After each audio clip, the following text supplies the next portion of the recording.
Amiche e amici, buonasera e benvenuti alla 19ª puntata di Mani e Fuori, la trasmissione di TV7 Triveneta interamente dedicata al volley. Questa sera parleremo di tantissime cose, parleremo di A1, parleremo della Coppa CEV vinta dalla Sisley, parleremo del secondo passo falso consecutivo della Fito Performance, ma parleremo anche del Volley Rio. Un altro applauso ragazze e ragazzi, è una delle società del Comitato Provinciale FIPA di Padova che ogni settimana viene a trovarci. Ma abbiamo davvero un parterre de roi di ospiti che vado subito a presentare. Comincio con il capitano della Fito Performance Padova, Simone Tiberti. Buonasera a tutti.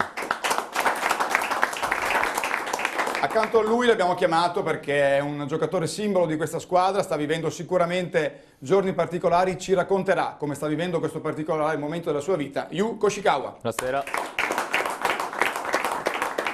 Grazie Yu. E poi abbiamo messo assieme una coppiata di ex presidenti, adesso hanno tantissimi altri ruoli e cariche, ma sono soprattutto due presidenti che hanno fatto la storia dello sport a Padova. Il primo è Maurizio Sartorati. Buonasera, buonasera.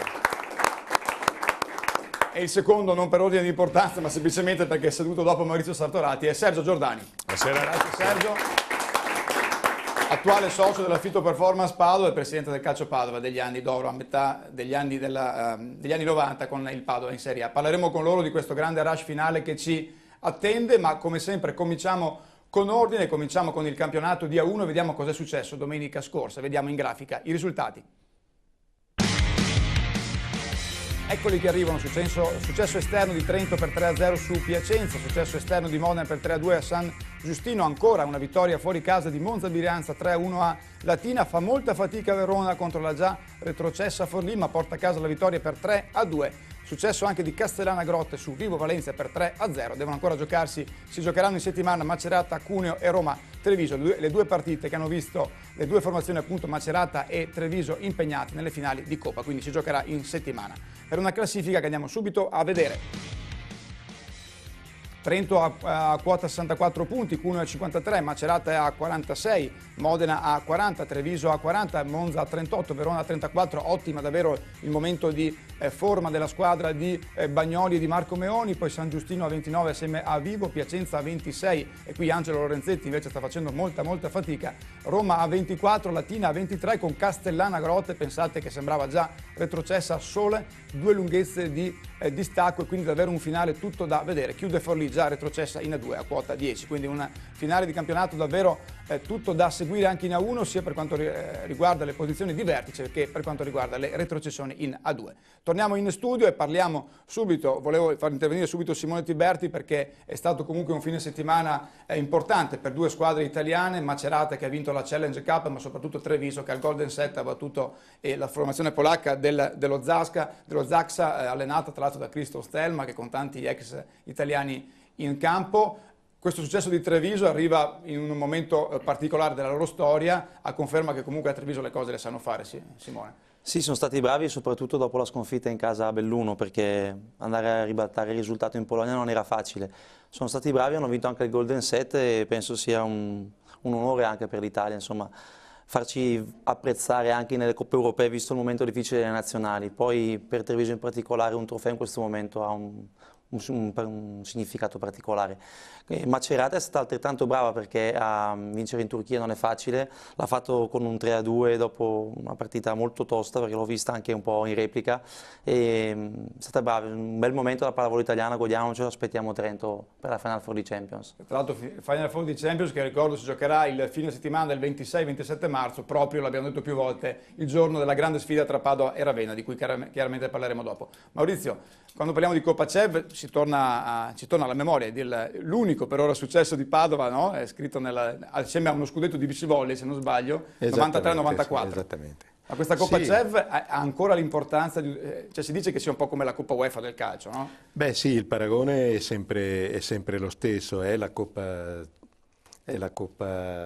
UEFA del calcio. La nostra squadra ha raggiunto 5 volte la finale con alterne fortune, ma mi pare di ricordare almeno 2 volte la finale e 3 volte, quindi più 2 5, la finale a 4. Finalmente siamo riusciti a strappare questa vittoria, purtroppo la nostra bacheca è abbastanza disadorna, malgrado la grossa produzione di talenti passati per Padova, se non addirittura, meglio ancora, prodotti dal vivaio di Padova. Quindi adesso auguriamoci, non so se anticipo i tempi, io non sono scaramantico, per cui non ho assolutamente problema. Parliamo dopo problemi. di Fit Performance, Parliamo dopo. Ti vedo già lanciato comunque. Sì, esatto, volevo proprio anticipare i tempi, ma attendiamo pure. Non sei mai stato scaramantico, Maurizio, noi No, ci conosciamo da troppi anni, non si può dire da quanti. A me gli attributi fisici sono il cuore e il cervello, il resto sono dettagli da allenare fisicamente, ma niente altro. Ti piace invece questa formula che quest'anno ha caratterizzato tutte le coppe europee del Golden Set? Non molto. Non molto. È troppo... Non molto, perché uno dei risultati, perso 3-2 e vinto 3-0, vai al Golden Set e esci tu. Questa è la squadra di Lorenzo Bernardi, che si è guadagnata la finale, la Final Four di Champions, vincendo la prima partita per 3-2, perdendo la seconda per 3-0 e poi vincendo il set supplementare. Io lo ritengo assurdo, cioè non andrei a conteggiare i punti, ma i set mi sembrerebbe molto, molto giusto contare i set, poi fare il Golden Set, ma con un divario così importante, giocarsi tutto e perdere, io non ci starei. Però questo è il regolamento. Ricordo che noi abbiamo raggiunto una finale con lo stesso mezzo, cioè in Grecia festeggiavano e solo per caso mio figlio ha preso l'arbitro e ha detto: guarda che... Facciamo i conti dei punti. C'erano gli stessi punti quella volta, se non ricordo male. C'era lo stesso quoziente punti. Però i greci credevano, e l'arbitro aveva avallato questa decisione, i greci credevano di aver passato il turno.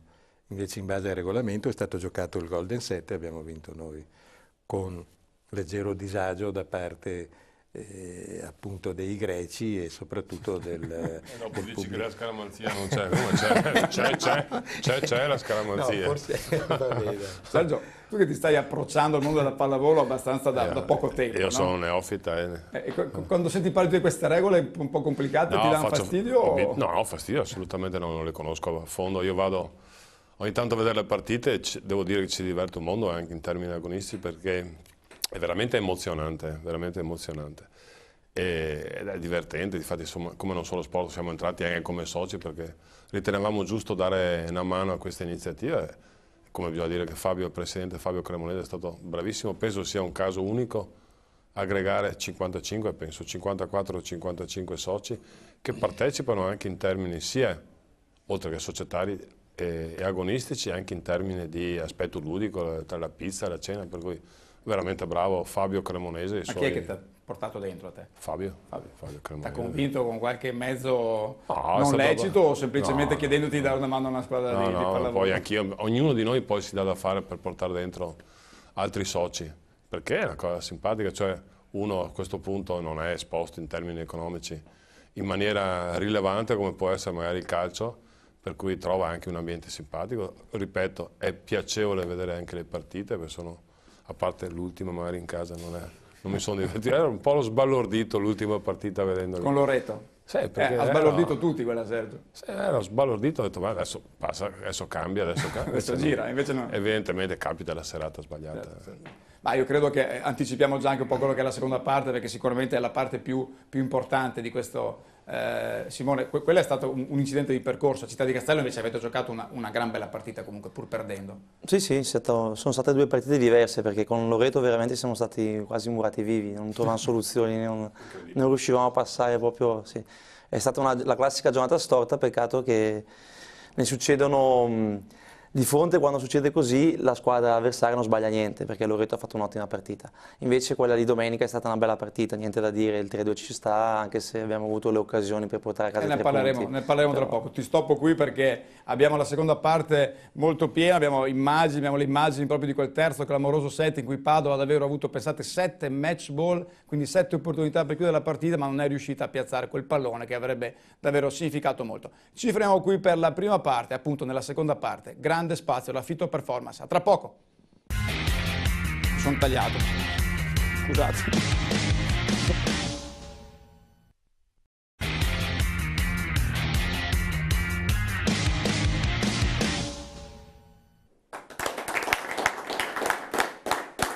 Terza parte di Mani e Fuori, abbiamo parlato di Fito Performance, però durante la pausa pubblicitaria si parlava, Maurizio, un po' di arbitri. Cos'è che stavi dicendo a Sergio? Possiamo dirlo, Ma dai. no, ma non è quello, è che come dicevi tu, sempre nell'intervallo, nelle piazze importanti, e Padova nella pallavolo è una piazza importante, non è stata, è una piazza importante e lo sarà. Non succede mai niente di particolare, è nei paesini che c'è il campanilismo spinto all'eccesso, ma il massimo che accade sono le pallottole di carta, quindi la carta appallottolata, spieghiamo meglio, e qualche eventuale bottiglietta vuota, ma per esempio mai visto in 19 anni una bandiera con l'asta, sia pure di plastica, lanciata in campo, o la sedia lanciata in campo. Il gruppetto di facinorosi, ma molto il ciclomotore clamoroso di San Siro. No. Erano quelli dell'Inter, però, quelli, vero? Sì. Ah, ma no, così. No, non si ricordava. Non mi ricordavo che erano dell'Inter.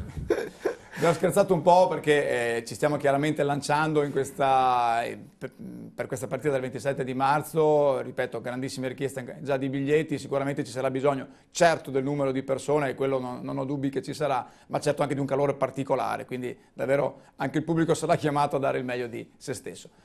Adesso ci concentriamo nella pallavolo minore, quella che io definisco sempre minore, ma che minore non è, ma che rappresenta davvero sempre l'ossatura del nostro comitato provinciale di Padova. Abbiamo il Volley Rio questa sera in buona. Tra l'altro avete fatto una cosa veramente interessante. Parlo con Andrea Lorenzi, che è il direttore sportivo, perché, correggimi se sbaglio, avete portato i capitani di ogni squadra.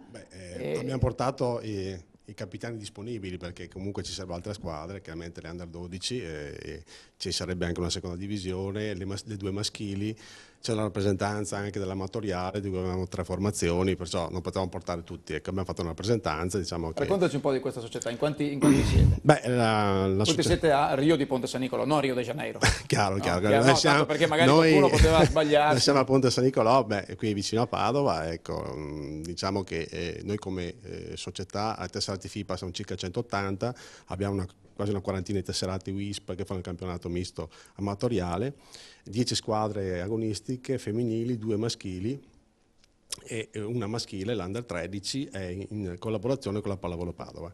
Ecco, perciò si chiama Pallavolo Padova Rio, dove ci sono 5 ragazzini nostri e il resto sono della Pallavolo Padova. Ecco, questo per testimoniare anche il progetto che è nato 5 anni fa, da un accordo, diciamo, tra me e Ernesto. Abbiamo cominciato a lavorare sul settore giovanile e andiamo avanti così, e ci ha dato dei risultati. Siamo partiti nel 2004 con 90 atlete e adesso siamo chiaramente a quasi 200, è molto importante, ecco. E la filosofia è quella di far crescere il settore giovanile, che non è semplice, però ci stiamo riuscendo con un grande sforzo, non tanto economico, ma uno sforzo di tempo, del tempo libero, diciamo di pochi che si dedicano molto e tanti che si dedicano poco, come succede nelle città giovanili, dilettantistiche. Ernesto è Ernesto Tolini, che è responsabile del settore giovanile. Fate fatica, cioè dovete mandarle via le ragazze, ne avete troppe? Come funziona? Perché so che a livello femminile di solito è più facile, no? Almeno reclutare. Io innanzitutto devo ringraziare tutti i dirigenti della nostra società, perché veramente per gestire 2 gruppi di mini volley, 2 under 12, 2 under 13, un under 14, un under 16, un under 18 maschile, un under 18 femminile, una seconda divisione, una serie D, effettivamente se non ci fossero tutti i nostri dirigenti non riusciremmo a fare niente. Quindi un bel grazie a tutti i dirigenti. E i genitori? Io faccio sempre questa domanda. I genitori bisogna dirgli grazie. Io sono un genitore con 2 figli che giocano a pallavolo, per cui non so mai se devo essere a disposizione, se sono a volte un problema o se sono un aiuto. Voi come lo vedete? Il settore giovanile è necessariamente, per noi che siamo una società che copre un territorio che è Ponte San Nicolò, Volta Barozzo, Salboro, sono indispensabili, perché il refertista lo fa il genitore, il dirigente arbitro lo fa il genitore, il dirigente accompagnatore lo fa il genitore, e poi se a casa i genitori non sono la spalla giusta dell'allenatore, va vanificato un po' tutto il lavoro. Quindi la qualità di una società sicuramente è la qualità del suo settore giovanile. La qualità del settore giovanile è legato anche alla qualità dei genitori. Delle famiglie. Ascolta, com'è nata questa collaborazione con la Pallavolo Padova, visto che ne abbiamo parlato? Molto semplice, noi come Volley Rio non abbiamo e non vogliamo fare noi una filiera maschile, perché non abbiamo la possibilità, quindi ci siamo conosciuti e abbiamo messo insieme i nostri ragazzi. Ecco. Io credo che l'obiettivo sia quello di raggiungere un comparto giovanile che dall'Under 16 al mini volley nel giro di 2 o 3 anni possa arrivare ad avere 200 atleti. Ecco. Questo è il mio obiettivo. Sì, vai Sergio. No, volevo chiedere una curiosità. Nel calcio, nel settore giovanile, tutti gli allenatori vorrebbero allenare orfani, perché non ne possono i genitori. E anche nel volley questo o no? Cioè tutti gli allenatori dicevano tutti orfani dovrebbero essere, se fosse possibile. Diciamo che noi facciamo molta formazione nei genitori. È un modo per scherzare, ovviamente. No, sicuramente anche adesso, anche nel volley, molti allenatori parlano così, però noi facciamo parte della struttura societaria, organizziamo parecchie riunioni prima degli inizi dei campionati proprio per dare delle indicazioni, dei suggerimenti di comportamento ai genitori. Capito. E questo ci toglie molti problemi, non tutti, non tutti. Ogni squadra ha il suo problemino, però la gran parte... limitate. Lei deve pensare che 2 under 12, 2 under 13, 14, 16, 18, 18 sono tutte autosufficienti. Cioè, noi non andiamo, io non arbitro una partita. Ogni squadra ha il suo arbitro, il suo refertista e il suo dirigente accompagnatore. Aspetta che sentiamo Marco Rizzato che si occupa di mini volley, di under, quindi di questi... Com'è questo rapporto con i genitori? Io ho detto che l'attualità ci porta sempre a parlare poi della classifica, del campionato, ma la puntata su questa cosa con dei punti di vista diversi è un pezzo che vorrei fare. Con il mini volley si lavora bene, il gruppo di genitori è molto buono e disponibile, soprattutto se sei in grado di coinvolgere i figli, hai coinvolto anche i genitori. Diciamo che i problemini cominciano un po' più avanti, quando si passa ad un agonismo un pochino più sentito. Allora lì forse sono d'accordo sul fatto che bisognerebbe allenare squadre di orfani. Perché il genitore vuole che il suo figlio giochi sempre e se non gioca... Di solito quelli che si lamentano sono quelli che non hanno mai giocato a pallavolo o a calcio, Sergio? Di solito. Non nella maggioranza per fortuna, però insomma alcuni casi in cui vorrebbero avere sempre il figlio in campo, ma questo non è possibile anche perché si cerca nel limite del possibile di far giocare un po' tutti fino a una certa categoria, perché è giusto che provino. Però poi... Dov'è che si fa selezione? Under 14 comincia un po' a essere più agonistica? O prima? Diciamo che si comincia già probabilmente un po' nell'anno 14, sì, più che a fare selezione si cominciano a individuare i caratteri salienti dei vari giocatori e quindi a definire chi può avere le capacità per un proseguio a livello pallavolistico anche di alto livello. Sentiamo in Serie D invece cosa succede. Voi, Federica Bezzù, allenatrice della Serie D, non avete questi problemi, hai ragazzi più grandi tu?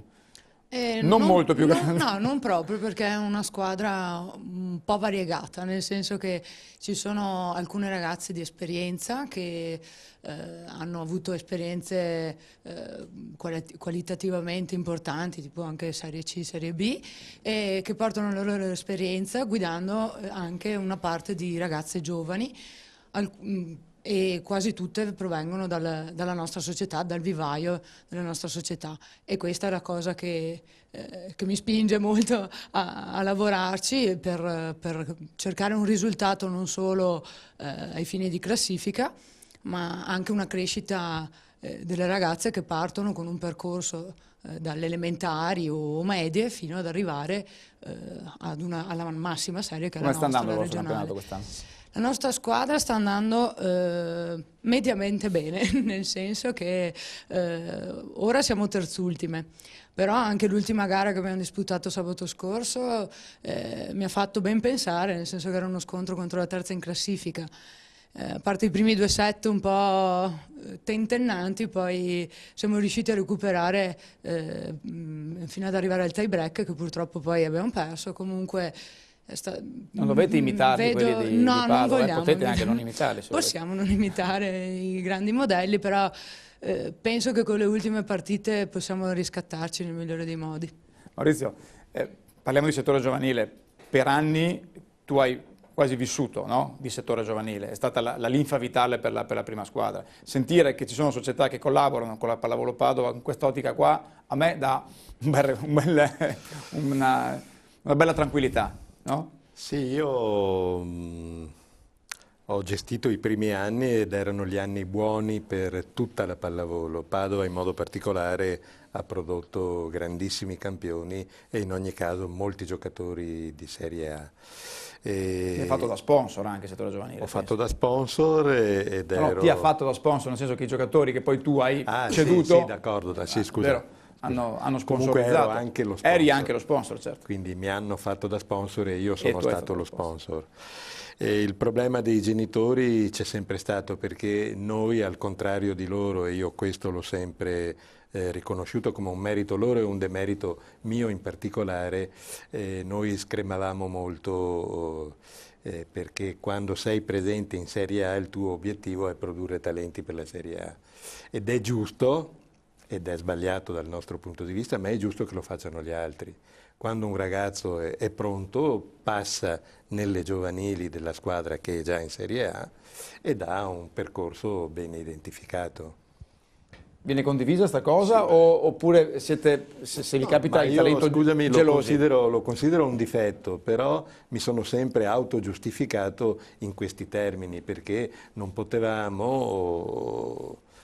anche per gli spazi di allora, perché parlo di 23-24 anni fa, per gli spazi di allora... Condivido quello che dice Sartorati, perché chi fa sport dilettantistico come noi, che siamo anche noi dei dirigenti dilettanti, deve calarsi nella realtà e darsi gli obiettivi per diciamo, le potenzialità che può avere, no? E chiaramente l'obiettivo primario è quello di far imparare, insegnare ai ragazzi cosa vuol dire fare sport agonistico, sport.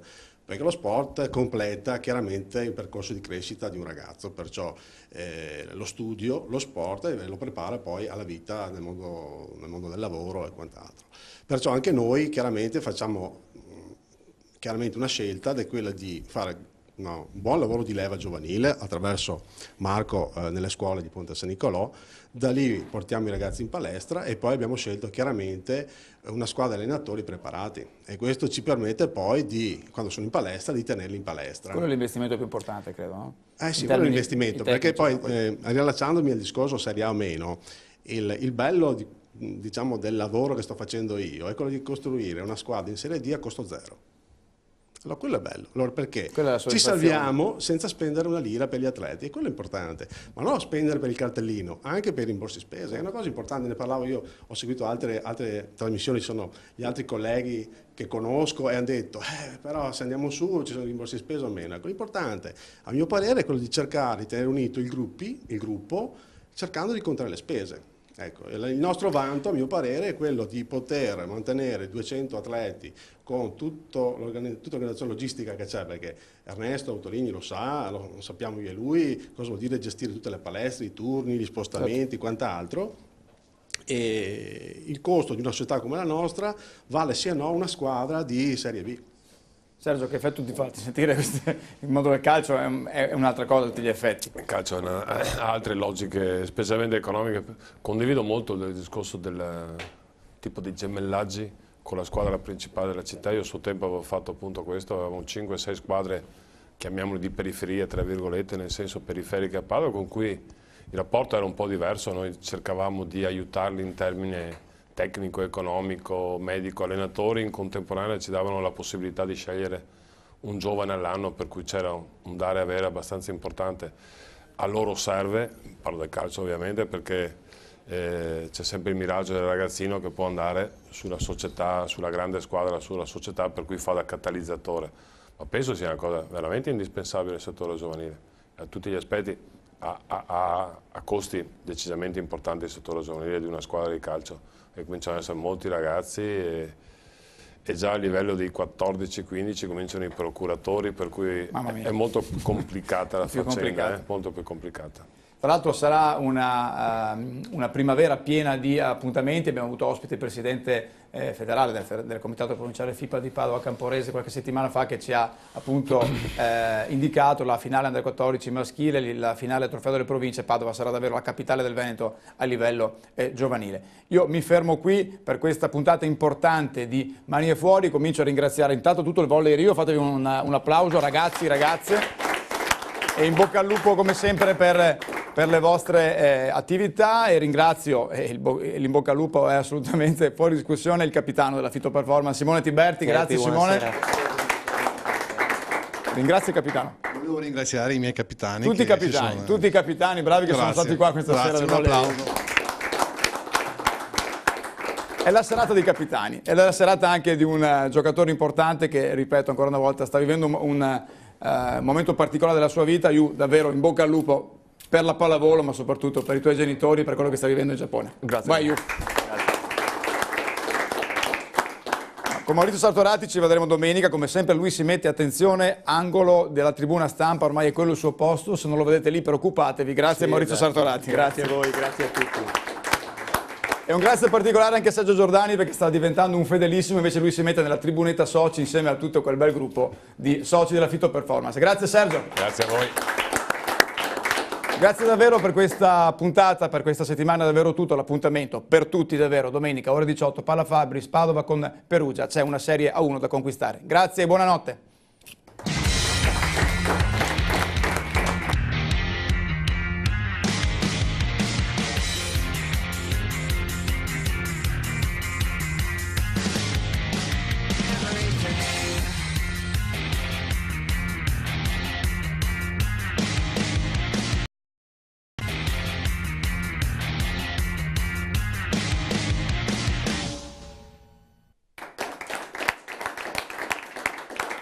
Seconda parte di Mani e Fuori, abbiamo parlato di A1, di Coppa CEV, di Challenge Cup, ma ci siamo già gettati nel mondo Fito Performance. Dicevamo della sconfitta per 3-2 di Città di Castello, la seconda consecutiva, ma partita profondamente diversa rispetto a quella persa 8 giorni prima in casa con Loreto, una partita durata 5-7, tra l'altro 2 ore e 43, pensate il record assoluto dei campionati nazionali di A1 e A2 da quando esiste il 7-25, quindi sicuramente una giornata particolarissima che adesso andremo ad approfondire, ma come sempre iniziamo con i risultati dell'ultimo turno di A2, prego la grafica. Eccoli qua, Città di Castello che batte appunto Fito Performance Padova 3-2, successo stentato e meno male di Ravenna per 3-2 a Mantova, quindi perde un punto anche la squadra di Babini, abbastanza in maniera inaspettata a dire il vero. Reggio Emilia che batte facilmente Club Italia per 3-0, Isernia su Genova 3-2, successo di Segrate per 3-0 su Pineto, quello di Loreto allo stesso modo su Perugia, conferma dell'ottimo momento della squadra allenata da Fracascia, poi Sola che batte Gela 3-0 e Santa Croce che batte Milano 3-1 per una classifica che andiamo subito a vedere. Erano 6 e solo 1, ma potrebbe essere determinante il punto di vantaggio che ha Padova su Ravenna, 68 contro 67, a quota 49 Città di Castello a pari con Santa Croce, una grandissima lotta anche per il terzo posto molto importante in chiave playoff, ma Genova è solo 2 lunghezze, a 47, Segrate 46, Loreto 44, davvero straordinario il girone di ritorno della squadra marchigiana, poi Reggio Emilia 43, Sora 42, Milano 39, Isernia 39, Gela 32, Mantova e Perugia a 27, quindi prezioso il punto conquistato da Mantova con Ravenna, Pineto a 20, chiude Club Italia a 9 punti. Questo è il quadro completo della classifica. Io voglio però a questo punto far intervenire anche Yuko Shikawa, una partita, abbiamo iniziato a parlare, molto difficile, quella di Città di Castello, dove però avete giocato quasi per 3 ore, a conferma che fisicamente state comunque bene. Ma dopo la partita un po' stanco, però ho giocato terzo set, 43, 43 a 41, sì. Ma questo ma noi perso, quindi ma quarto set un po' meno concentrati. Queste sono le immagini che arrivano, le immagini appunto della partita di Città di Castello, sono proprio i punti finali del terzo set, credo che siamo dal 23 pari in poi, quindi o 23 a 22, cioè quando la Padova era Simone avanti 23 a 20, quindi 2 a 0, 23 a 20, e poi cosa è successo? Poi battuta nostra, quindi cambio palla loro.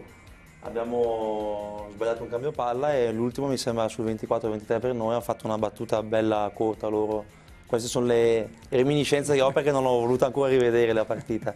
E dopo mi ricordo invece le tante occasioni che abbiamo avuto per chiudere, perché abbiamo avuto tante occasioni, però insomma è stata una partita comunque obiettivamente molto bella. Diciamo, la consolazione è sentirsi dire dai propri tifosi che siamo stati bravi perché abbiamo lottato e la partita è stata molto bella, di alto livello.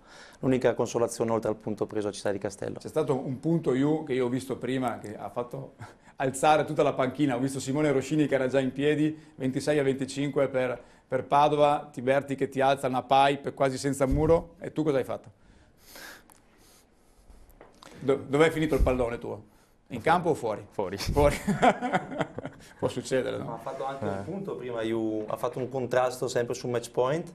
Contrasto di solito l'arbitro dà punto a noi in questi casi, invece su questo volevo... L'arbitro ha dato punto a loro, lui li vince tutte queste palle qua, quelle sulla rete, lui è fenomenale.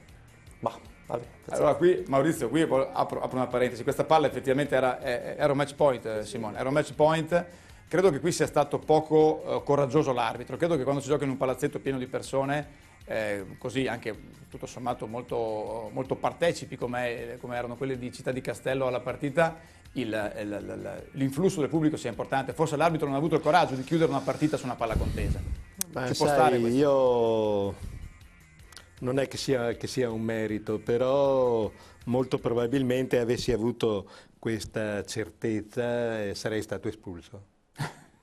Perché sarei andato sotto il seggiolone e avrei chiesto ragione a questo comportamento, perché quello che mi si dice, ma me lo si dice da esterni al fatto agonistico del momento, mi si dice che non ci sono dubbi sul fatto che il punto era di Padova e che era il match ball.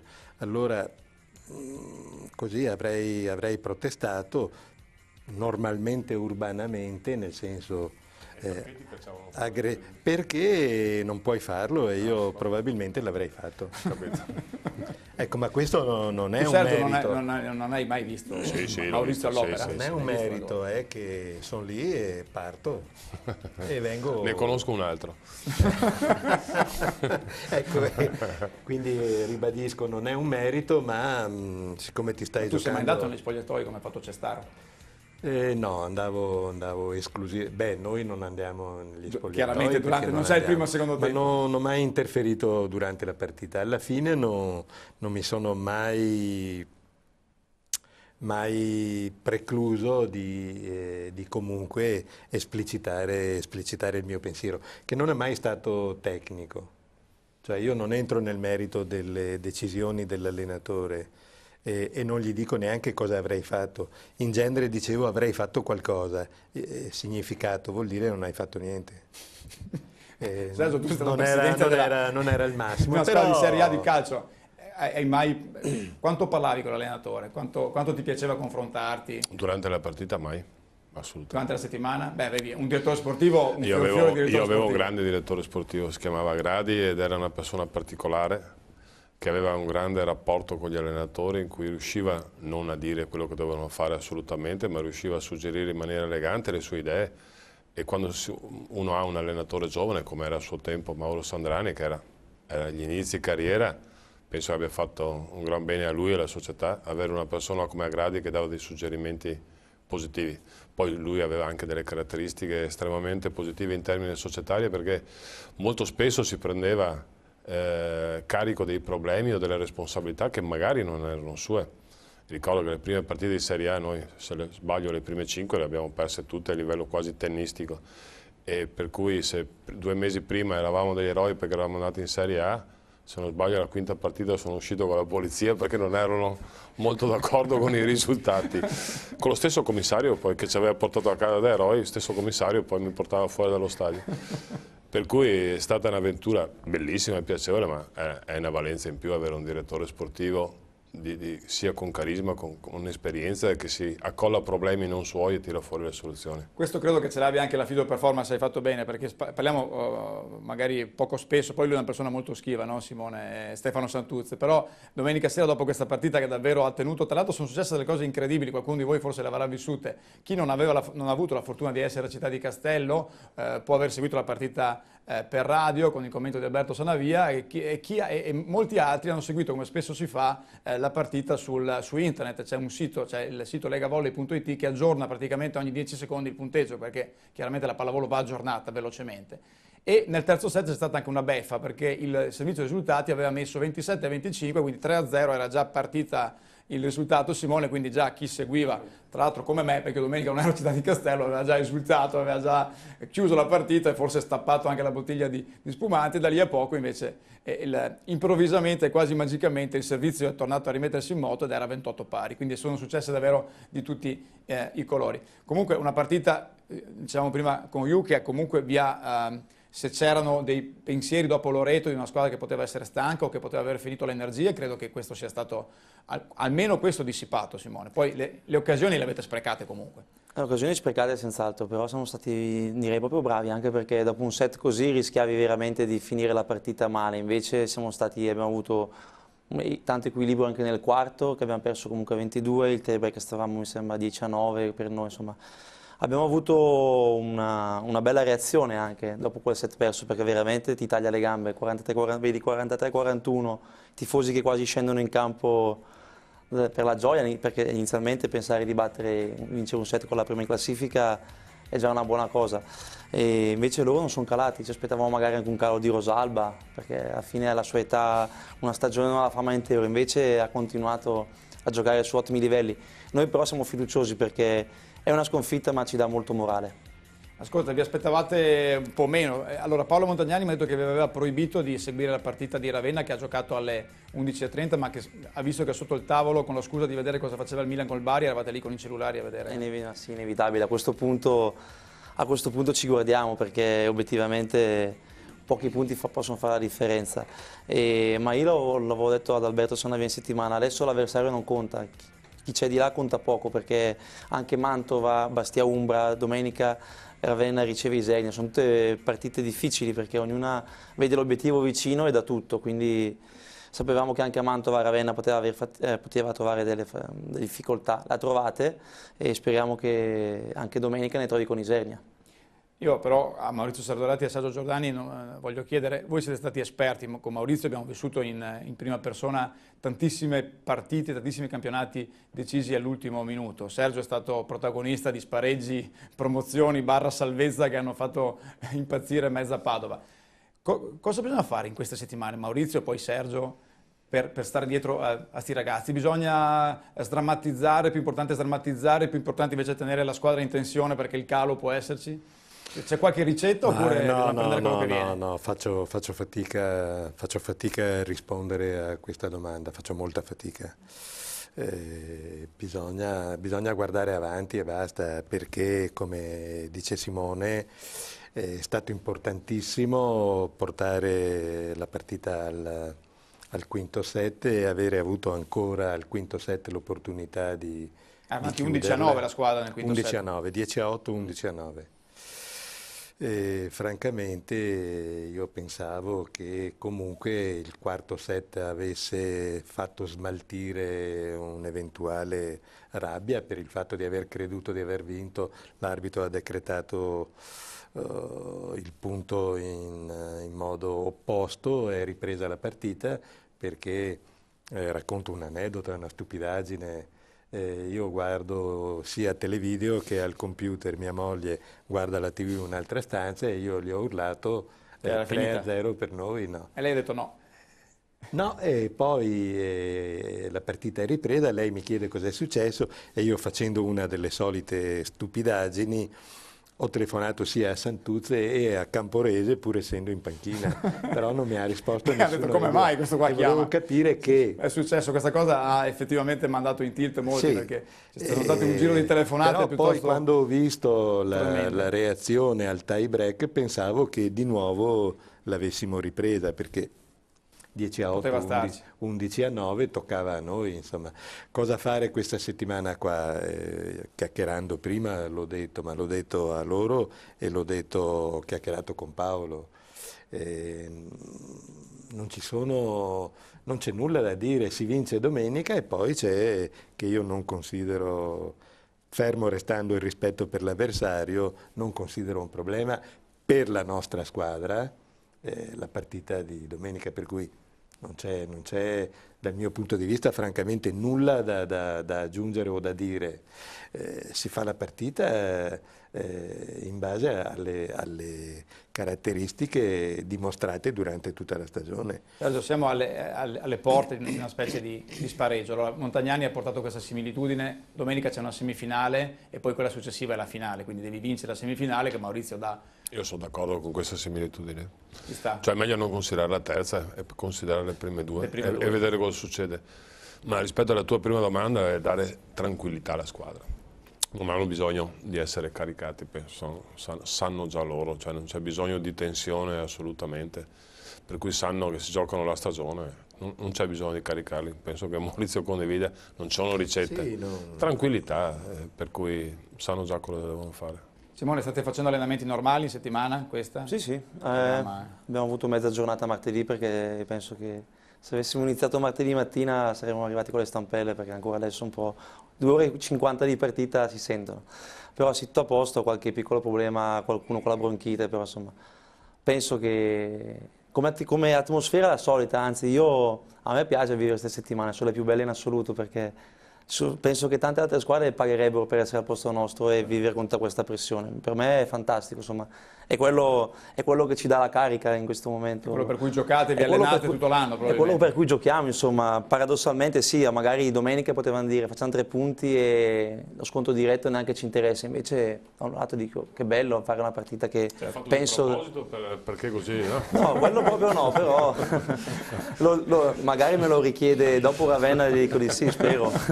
Però insomma pensare già adesso che tra 10 giorni giochiamo in un palazzetto con spero 3-4 mila persone, sì, sicuramente vale la pena, vale la pressione, vale tutto. L'importante è stare bene fisicamente, esatto, questo è determinante. quello è la cosa, stare bene fisicamente risolve, importante. Perché se uno è stanco comincia ad esserci qualche problema. Ma dopo, anche se sei stanco con le partite, la stanchezza... Sì, sono d'accordo. Stiamo parlando di stare bene fisicamente ma anche mentalmente. Io voglio aprire una parentesi veloce ma doverosa. Stiamo parlando di pallavolo, stiamo parlando di questo punto, del punto in più, il punto in meno della partita con Ravenna, però chiaramente domenica c'era in campo un giocatore che questa sera è qui in studio con noi, che sta vivendo sicuramente, come dicevo, un momento particolare della sua vita, perché in Giappone sappiamo tutti cosa sta succedendo in questi giorni, cosa è successo nei giorni scorsi, e io volevo chiedere, con tutto il rispetto del caso, a Yuko Ishikawa come stai vivendo questi giorni. Tu hai i genitori che vivono in Giappone, li hai sentiti? Cosa ti hanno detto?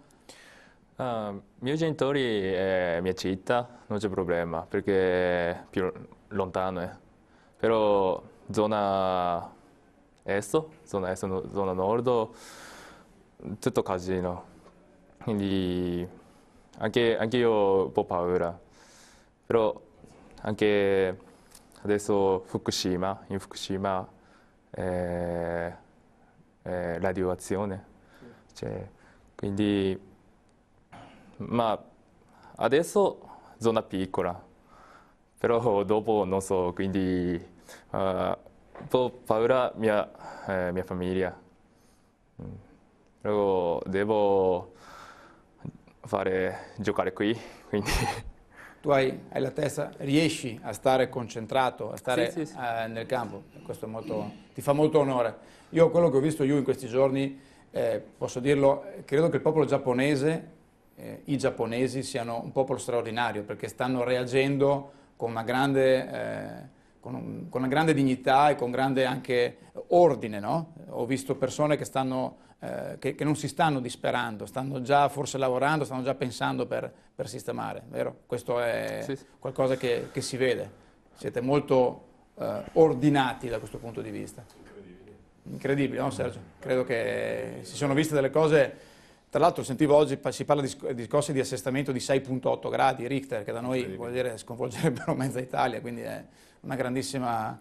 Quindi complimenti Ju, perché tu sei qui, stai giocando a pallavolo, lo stai facendo bene, credo che domenica tu abbia fatto 5-7, sì, insomma, importanti, quindi sì. Abbiamo scherzato sul tuo errore, ma credo che ci siano cose in questo momento molto più importanti di un pallone tirato dentro e tirato fuori. Questa parentesi la dovevo un po' perché mi faceva piacere sentire Ju, è la seconda stagione qui in Italia, si sta dimostrando un giocatore, un grande professionista, tutto il pubblico lo sta apprezzando e mi auguro che domenica ci sia davvero un applauso particolare per quello che stai vivendo, per tu e soprattutto per te e soprattutto per la tua famiglia.